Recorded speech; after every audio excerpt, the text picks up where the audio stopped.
Stumps. I don't know how the pioneers did it back in the day when they cleared out land and probably burned it out.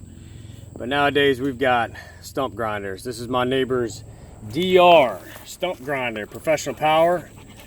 You always see these things in the magazines, and it is a great machine. It's got a narrow kind of front end where you just got a narrow set of teeth, and man, it does a job good. I've taken out, man, probably 50 stumps in the past week. And I know homesteading videos, folks, are not as popular as me going out shooting stuff and gunfighter techniques and all that, but for those of you that give a shit about homesteading, how to live off the land and country living, I do videos like this every once in a while. So from butchering rabbits, now we're doing some stump grinding. So let's see how fast we can take this thing down. And the technique that I got down for this thing is you really got to run it back and forth. You got to go side to side with it. You got to run it back and forth, and you cannot just stay in the same spot. All right, here we go.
Probably the most boring video you've ever watched me do. And there it is, the DR stump grinder. Takes it down in a matter of minutes. This is a great stump grinder for small to medium stumps, but truth be told, man, I've been taking out huge stumps. I mean, I'm talking the size of that tree right there this past week. And this is my neighbor's tool. And you know, it's a great tool to have on the homestead, guys, especially if you're trying to clear out land and just mow or clear out land to till. All right, folks, we'll see you later.